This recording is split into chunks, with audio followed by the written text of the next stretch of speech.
Okay. It's on. Right, I'm Diane Perlman.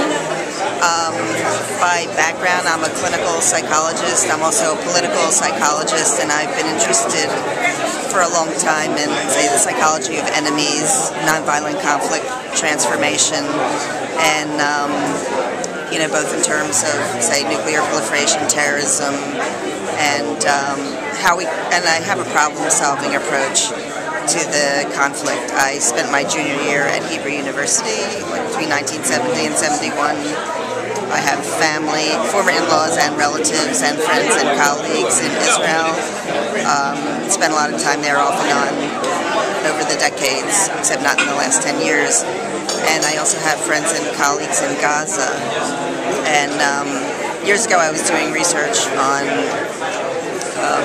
moral heroism, inspired by Diane, and he referred me to some people, including Ayad al-Siraj, who's the psychiatrist director of the Gaza Community Mental Health Program. So I interviewed him in Philadelphia, and he invited me to come to the annual International Conference on Health and Human Rights.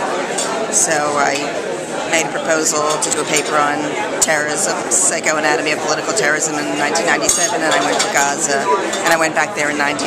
They had a conference on gender and violence, and on women in Palestine, and I did a presentation on gender and violence. So why are you here at the Easter conference? Okay, well, I've been involved in Great Tzedek for Shalom and a little bit Jewish Voices for Peace. I care about Israel. I'm very concerned that the dialogue has sort of split into two poles, or as they said yesterday on the panel, there's a brittle support for Israel. And say as someone who's outside the box, interested in the third way, that there was a huge void that needed to be filled. And I've been involved in J Street since the beginning, or gotten their emails and gone to their events and receptions. And say from a conflict analyst, or looking at dynamics of conflict, I think it's brilliant. I think the message is right on target. I teach a course at George Mason University for conflict analysis and resolution last night, and I changed the lecture, and I did a talk on paradigm shift and how you make a paradigm shift, and I gave the example of J Street, and that the dialogue was basically split into two, and there was like a hardening of the categories, and that this was outside the box. I also have Jungian training, and there's this concept of the transcendent function. So when you have tension between the opposites and it gets more and more intense and there's oscillation, then there's another position called the transcendent function that both includes and transcends the opposites. So I'm thrilled to be here. I think it's very, very, very high level. I've been to AIPAC the last 3 years as press, and I've interviewed a lot of people, and I just went to people telling, are you in favor of military action in Iran? And to get the dynamics of the whole community and how people think. And basically, what is thought of as AIPAC really represents about 10% of their membership. I mean, I could talk more about this if you're interested in it, but most people are sympathetic, a lot of people's opinions are based on the knowledge and the information they get.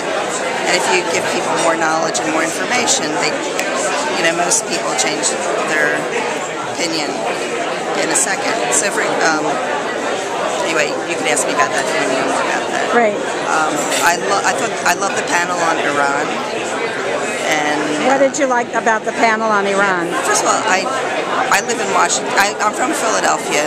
I moved to Washington 5 years ago because I'm interested in politics. I go to the think tank, so I know, and a lot of the people, I know Trina Parsi, Brian Finlay, and Hillary Mann Leverett, and I've heard them a lot. They were all at the top of their game, but I loved seeing them here at J Street. I see them at the New America Foundation or NIAC, but having this space, or just one thing about J Street, this opens up a whole space that existed, but no one was voicing it. So I'm extremely, extremely impressed. I'm delighted. I don't agree totally. There are a few things that I may not feel, but it doesn't matter because there's room for dialogue and it's evolving. And it's, but I liked the panel because it was very thoughtful. Right. And it wasn't.